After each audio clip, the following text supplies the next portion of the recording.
Welcome back to video lecture number 6 on the presidency. And today we're going to be focusing primarily on foreign relations. However, there are a couple of comments I want to add to the end of video lecture number 5, which I didn't get to address. So here goes. We're going to jump into that right away. Hopefully your supple minds and attentive ears will be able to follow along.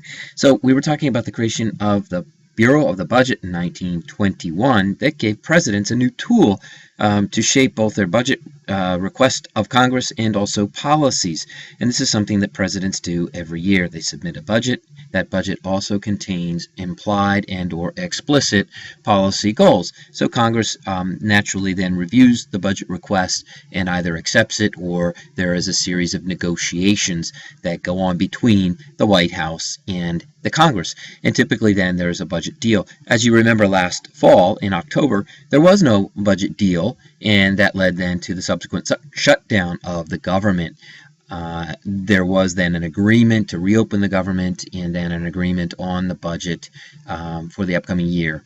The Congress has also recently just approved raising the debt limit ceiling, and so there's not going to be another showdown with regards to that over spending. So let's just say this then, that presidents in the 20th century, after the 1920s, have been very active then in trying to shape legislation and trying to get the Congress to pass their ideas. Presidents can also use the veto to influence Congress to take seriously presidential ideas for policies and laws and statutes. And so presidents, though not specifically given the authority to pass laws, certainly are in a position, in fact, the number one position or pole position, to use a race term, to really influence Congress and to nudge Congress. Now that is more likely to happen, again, if the president and the Congress are both controlled by the same party. Right now we have a Democratic president, we have a Democratic Senate, but the House of Representatives is controlled by the Republicans. So what is happening now is what we call partisan divide. So the president, a Democrat, has ideas. The Democratic Senate tends to promote those ideas and push those ideas, but they run into the stiff, unyielding and unbending opposition of the House of Representatives. So therefore, it looks as though the next couple of years of President Barack Obama's second term are going to be stalled. Interesting. We're going to see how the president can use his position, his influence, his charm, and appeal to the American people to put pressure on the House of Representatives in particular, controlled by the Republicans, to pass his ideas for policies and laws. So that really makes government a rather interesting topic, an interesting entity to follow and to read about and to study. So I hope you all share my enthusiasm in that regard. Now let's take a look at this too. In general, presidents have more legislative success early in their terms, and a political scientist, Paul Light of New York University, found that new presidents since 1960 have enjoyed a 72% success rate on legislative proposals they sent to Congress between January and March, a 39% success rate on proposals sent to Congress between April and June, and only a 25% success rate on proposals sent to Congress between July and December, a huge decline. So the season of the year, the months, really do matter. Presidents do well early in the year and early in their terms. As they get into the latter part of their terms, there are mid-term elections, that is, congressional elections that occur every 2 years, and they can influence the presidency. And then as the president ends a term and stands for re-election or is ending a second term, they really run into a wall of opposition from Congress. So that's rather interesting, and I think that will end that part of lecture number 5. So if there are any questions about that, please bring them to class. Now we're going to move on to lecture number 6, and the topic here is foreign relations. And we're going to move beyond the domestic role and focus on really what presidents have been doing in the 20th century. Prior to the 20th century, presidents were not as involved, and they really kind of deferred to Congress, sorry about that. But in the 20th century, starting with Theodore Roosevelt and then President Woodrow Wilson, presidents have become ever more involved, engaged in the area of foreign relations, setting foreign policy, determining the course of action that the United States is going to follow. Now, there are congressional safeguards, as you remember. Always remember, there are checks and balances and shared powers. Congress always has the power of the purse. So it's not that presidents can just forget about Congress, though they might want to in certain cases. But the idea is that there are certain things that we're going to look at in the 20th century that really put the president in a position of increased power. And again, remember my term, the uppity presidency, that is, increasing presidential powers. So in this lecture, we're going to look at a couple of topics. What is a president's role and authority in the realm of foreign relations? We've already discussed that briefly. We're going to look at the president as commander-in-chief, and we're going to look at the War Powers Resolution Act of 1973, and then we're going to address the president as both chief diplomat of the United States and chief trade negotiator. So those are the topics that you can expect to hear about in this lecture very quickly, I hope. And again, if you have questions, please write them down. So let's jump right into topic number 1, the President as Commander-in-Chief. And according to the language in Article 2 of the U.S. Constitution, and you should know this very well by now, the President commands the U.S. Armed Forces during war and during peace. He also commissions the officer corps and nominates members of the military for promotion. He deploys troops, ships, aircraft, and other military assets, such as drones, around the world as he sees fit. And the president participates in setting overall military and defense strategy for the United States. But remember, however, the Constitution gives Congress the right to declare war and to fund military operations through its power of the purse. So again, we see this idea of separation of powers, those tricky founding fathers. Now, we're going to take a look, though, at two key developments that occurred in the 20th century and really after World War II, which ended in 1945. The first thing, presidents negotiated and Congress approved a series of worldwide defense treaties, including NATO, North Atlantic Treaty Organization, SEATO, Southeast Asia Treaty Organization, CENTO, and ANZUS, and the Rio Pact. You can look up the others as you need. So the United States is involved in these defensive organizations and alliances that create commitments for the United States that involve both military personnel, intelligence work, and funding and supporting initiatives in Europe, Southeast Asia, in Central America, etc. So the president is going to be actively involved working with these organizations, and that sometimes puts the president in a better position, more power.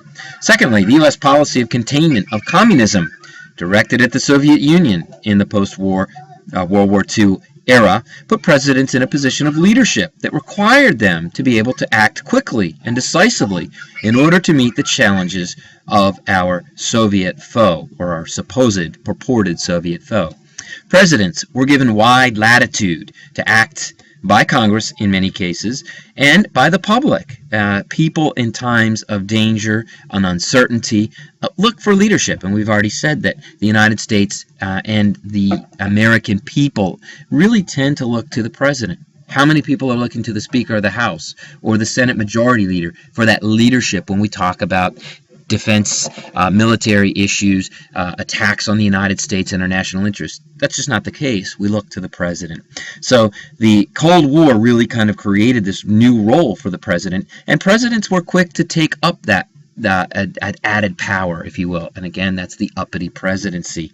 So presidents began to argue that their powers as commanders-in-chief gave them a constitutional right even to initiate hostilities, that is war, and to determine the length of these wars and how widespread these wars would be. And we experienced wars, just to highlight that point, in Korea from 1950 to 1953, in Vietnam from 1963 to 1975. And both those wars, Korea and Vietnam, did not have a congressional declaration of war.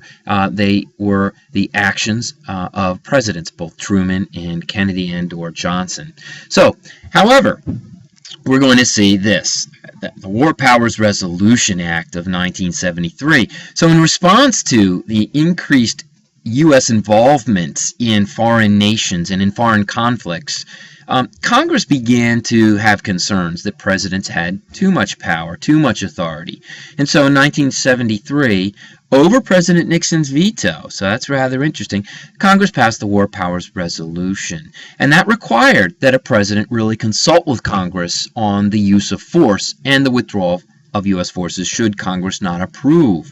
So, in some sense, Congress gave up its rights to prior approval, that is, declarations of war, in order to gain leverage over how long a president could use force without congressional oversight. And there are three real provisions that we want to talk about with regards to the War Powers Resolution. The first being the president in every possible instance shall consult with Congress before introducing U.S. Forces into hostilities. And the key here is in every possible instance, meaning there might be times when prior consultation with Congress is not a possibility. Sometimes we need to respond quickly and decisively. Therefore, there's no time to bring Congress into the discussion and the debate. And sometimes we don't want to have a public and open debate because that would allow our enemies to know what was coming, what the United States was planning. Secondly, when the U.S. forces are engaged, the president is supposed to and shall submit within 48 hours to the Congress information concerning the circumstances necessitating the introduction of force. Therefore, Congress demands within 48 hours to have an explanation from the president. This is why I sent troops into such and such a place. I expect them to be involved for this amount of time, etc. So within 48 hours, the president must inform Congress. And then the third thing we want to look at, which is relates to Section 5 of the War Powers Resolution, is that within 60 calendar days of the submission of a report to Congress that I just talked about in point 2, the president shall terminate any use of United States Armed Forces unless the Congress agrees to continue allowing U.S. forces to operate. So within 60 days, the actions, the hostile actions, are supposed to come to an end. The troops are supposed to be withdrawn, returned to their bases, wherever they may be. So this is rather interesting. Congress is trying to step back and reel in the authority of the president. Now, no president has ever really acknowledged the constitutionality of the War Powers Resolution, saying that, the president has power to send troops around the world, that it's the president's duty and job to defend the United States and its interests, and in some cases, in a complex world that we live in, where we live today with the threat of terrorism, asymmetric war, that is, we're not fighting against other nations and their armies, but we're fighting against movements, loose coalitions of fighters that are loosely trained, not dressed in military uniform, that blend in with civilian populations, that use guerrilla tactics, hit, run, hide. Presidents argue that they have the authority to really commit U.S. forces to action when needed. So this raises then a question of, who do we trust? Do we trust the president? Do we trust Congress? And this is a question that's ongoing. Hey, is Congress too divided? It seems today the House and the Senate, controlled by different parties, they rarely agree on anything, maybe renaming a post office or a park or something, but on really important issues involving national security and the defense of the United States, can we trust Congress, which is quite divided? On the other hand, do we trust presidents? And will they use or exercise good judgment? Hey, let's look at President Johnson. Lyndon Johnson in the 60s involved the United States in Vietnam, reaching to the point where we had over 500,000 troops in Vietnam, fighting a war that we ultimately could not win. We withdraw. It was a humiliation, a disgraceful moment in our history, a debacle. Then we had George W. Bush's questionable war in Iraq, where Bush asserted and said he had credible proof to say that Saddam Hussein had weapons of mass destruction, which turned out not to be the case. Yet we got involved in a multi-year war in Iraq that was very costly, and again, Vietnam was very costly. So do we trust presidents to exercise good judgment when initiating hostilities? Ongoing questions that we're just not really sure. Now, the Supreme Court, in a series of cases back in 2004, said this, and I quote, "A state of war is not a blank check for the president. A state of war is not a blank check for the president when it comes to the rights of the nation's citizens. So what are your thoughts? What do you guys feel about this? Maybe you're too young. Maybe you don't have enough life experience yet, but you could maybe ask your parents. What do they think? They lived through or in the aftermath of the Vietnam War, and there were many strong opinions, and there still are, surrounding that war and future wars, including Iraq and Afghanistan. So that might be a good discussion to have. Ask your parents. We'll talk about it in class. We're out of time. Thank you.